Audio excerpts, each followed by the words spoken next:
जय श्री कृष्ण फ्रेंड्स। मैं डॉक्टर प्रज्ञा हमारे जीवन का आध्यात्मिक यात्रा में ये छोटा सा ऑडियो में आप सबका हार्दिक स्वागत करती हूँ। मैं आपको ना ये मेरे घर के पास जो लेक है, ये लेक का दर्शन पहले कराती हूँ।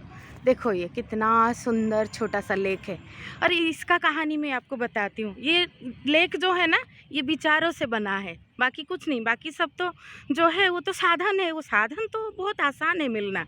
विचार, विज़न, आकाश, ये मुख्य होता है। मुझे क्या है ना, पानी के पास रहना अच्छा लगता है, इसलिए हमने एक फार्म हाउस जगह लिया है पुणे में, लेकिन वो जंगल के पास है, रिजर्व फॉरेस्ट झरना के पास।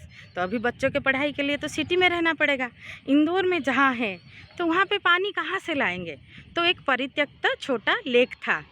तो अभी 1 महीना से यहाँ सरकार ने साफ सफाई करके चारों ओर सुंदर वॉकिंग ट्रैक बना के एक चौपाटी भी बना है, लेक व्यू चौपाटी, यहाँ दूर से दिख रहा होगा आपको, तो बना है। तो बाकी कारण जिसके लिए जो हो, मेरे लिए क्या है, ये लेक कैसे बना? विचारों से बना। विचार ऐसा ही है, अगर आप में जल तत्व ज़्यादा है, जल तत्व मतलब स्पष्टता, क्लैरिटी, जीवंतता, जीवन का प्रवाह, तो आपका विचार जो है फलीभूत हो जाएगा बहुत मात्रा में, वो जीवंत का स्वरूप ले लेगा। इसीलिए सोच समझ के विचार करना चाहिए। जो विचार करोगे वो सामने मूर्तिवंत रूप लेके खड़ा हो जाएगा। तो ये लेक वैसे विचारों से बना है, तो मेरे लिए तो यही है। तो विचार जो है जीवन में बहुत इम्पोर्टेंट है। जल जैसा है, जीवन जल है, और जल का हम देखते हैं बहुत स्तर है। जैसे ये लेक का ऊपर देखो, थोड़ा थोड़ा ये हो रहा है जो है तरंग जैसा। अभी मैं इसमें कुछ डालूँगी, मैं डाल के दिखाती हूँ, तो फिर इसमें ज़्यादा तरंग होगा, है ना। तो लेकिन अंदरूनी जो धारा है, डीप लेवल पे जो वाटर है, वो स्टिल रहता है, वो समान रहता है। तो विचार हमारे अंदर दिन भर हर दम पल पल कैसे चलता है, बदलता रहता है, जल का ऊपरी तल जैसा, है ना। ये है हर दम का विचार, लेकिन अंदर एक विचार रहता है डीप लेवल का। और वो विचार कैसे बनता है? वो विचार ऐसे सबका समान रहता है क्या? नहीं। वो जन्म जन्म की हमारा किस तरह की सोच साधना, किस तरह का जीवन रहा है, और हर दम बचपन से लेकर आज तक हमने किस तरह के सोच रखा है, किस तरह के सिचुएशन फेस किया है, किस तरह से हमारे साथ जो है प्रकृति ने हमारा साथ दिया है। तो ये सब हमारे संबंधों का हमारे ऊपर छाप, ये सब मिलके वो अंदर का विचारधारा बना है जो है। और वो विचारधारा भी परिवर्तन होता है, वो धीरे धीरे परिवर्तन होता है। ऊपर का जो परिवर्तन वो बहुत जल्दी होता है, लेकिन वो विचार टिकता भी नहीं। पानी के ऊपर आप लिखो, अभी इधर राम नाम लिखो, आप रहेगा क्या? आप ये सैंड में, मिट्टी में लिखो, रहेगा। इधर पानी में लिखो, रहेगा नहीं, मिट जाएगा। वो विचार रहता नहीं, क्योंकि वो फ्लक्चुएटिंग विचार होता है, हर दम परिवर्तनशील। और उसको जितना स्थिर किया जा सके उतना अच्छा है, और उसको स्थिर करने का ऐसे कोई प्रयास करने से बहुत मुश्किल होता है। मेरे हिसाब से विचार का ऊर्ध्वगमन और साक्षी भाव, ये दोनों बहुत ज़रूरी है। ऊर्ध्वगमन, आपको अगर छोटा विचार कुछ आया तो जीवन का जो उच्च लेवल जो है, आकाश, उस तरफ थोड़ा दृष्टि देना है। कुछ लगा विचार कि मैं तो बहुत दुखी हूँ, मैं हेल्थ से जोड़ के थोड़ा बताऊँगी, तो तब सोचना है कि दुनिया में कितने लोग बहुत ज़्यादा दुखी है। ये कंपैरिजन के लिए मैं नहीं बोल रही हूँ, मतलब एक समग्र दृष्टि रखना है, और कितने लोगों को कितनी तरह का तकलीफ है ना। I was crying for not having a shoes when I saw a man in the road not having a leg। मैंने तब तक रोया जूते के लिए जब तक मैंने नहीं देखा था कि कुछ लोग ऐसे हैं जिनके पास पैर भी नहीं है। बात ये नहीं है, बात तो वो बात मतलब है, मेरा सेंस जो है कि उच्च विचार रखना है। तो फिर अपना जीवन का जो छोटा छोटा चीज़, ये ध्यान नहीं रहेगा।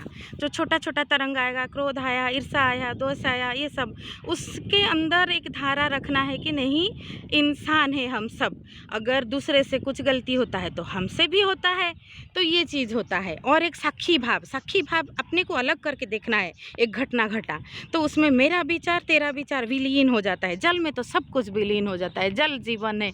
जल जो है ना, कप में रखो, ग्लास में रखो, सब में रह जाएगा, लेकिन H2O उसका जो क्वालिटी है वो नहीं छोड़ता, वो तो सभी में रहेगा।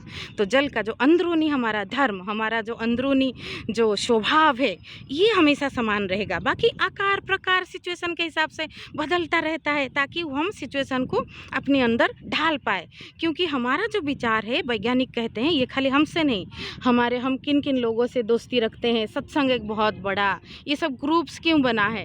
क्योंकि यहाँ पे सत्संग के माध्यम से बिनु सत्संग विवेक न होई, विवेक की प्राप्ति होता है। तो सत्संग जो है ये बहुत बड़ा चीज़ है। और हम आसपास जो है, हमारे पड़ोस क्या सोचते हैं, उससे भी हम प्रभावित होते हैं। मैंने ओशो से सुना है। इवन पेड़ पौधा भी होते हैं। आप एक गुलाब के पास खड़े होकर रोज़ 15 मिनट प्यार भरा संदेश दो, वो अच्छे से खिलेगा। एक गुलाब के दूसरे पेड़ के पास खड़े होकर गाली दो, तो उसमें वो मुरझा जाएगा। तो ये है, इंसान भी ऐसा है। बच्चों को कैसे ट्रीट करते हैं, बच्चों में जो भी क्वालिटी है, सारे बच्चे में कुछ ना कुछ है। उनको स्वतंत्रता से ट्रीट करो तो वो बच्चे में वो गुणवत्ता का विकास होता है। और उनको हमेशा ऐसे बोलो, अरे तुम तो कुछ नहीं आता है, ऐसे वैसे, तो फिर उनमें वो मुरझा जाता है। तो ये है विचारों। तो विचारों को शुद्ध करना, साक्षी भाव से देखना, विचार को ऊर्ध्वगमन करना, ये है विचार का समग्र दर्शन। बाकी क्षणिक विचार जो होता रहता है, उस पर इतना ध्यान नहीं देना है, वो उसी समय का भाव है। और ये तीनों चीज़ का प्रैक्टिस होता जाएगा तो ये भी कम हो जाएगा। और अंदर जो है, जल की अंदर का जो विचार है, वो जो गहरी तल पे, जहाँ पे जीव जंतु जलचर जीव अच्छे से रह पाते हैं। ऊपर तल पे कोई रहता है क्या? कोई नहीं रहता, क्योंकि उसका कोई अस्तित्व ही नहीं है। वो जो मोमेंचुअल जो है विचार का, तो वो गहरा विचार तब उसी से बनता है। Where there is depth there is life. जल है जीवंतता, जीवन। मैं तो शाम को 4 बजे अपने बेटा को ट्यूशन छोड़ के इधर पानी के पास आती ही हूँ। ये आकर्षण में तोड़ ही नहीं सकती क्योंकि ये जो जल है, इसमें जीवन है, प्रेम है, जीवंतता है। ये मुझे जो आनंद की धारा मेरे अंदर बहा के रखता ही है। और नदी जैसा जीवन बहता ही जाता है। जब हिमालय से कोई नदी निकला और समुंदर से पहुंचा, तो बीच में बहुत तरह के चीज़ को क्रॉस करके आता है। और जो है कठिन रॉक्स के अंदर पानी आसानी से निकल जाएगा। कोई कठिन पदार्थ निकल पाएगा क्या? नहीं पाएगा। इसलिए विचार अगर सरलता से भरा हो ना, तो बड़ा बड़ा परिस्थिति को भी एकदम आसानी से, a water drop can break a rock easily, तो ऐसा बोला जाता है। बस आज इतना सा इस पे। ये भी बहुत अच्छा टॉपिक है, इस पे आगे बोलते रहेंगे।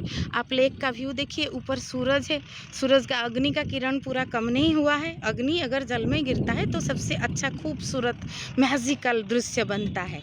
और ये है छोटा सा लेक, जो कि मेरे विचार के फलीभूत स्वरूप पे बना है।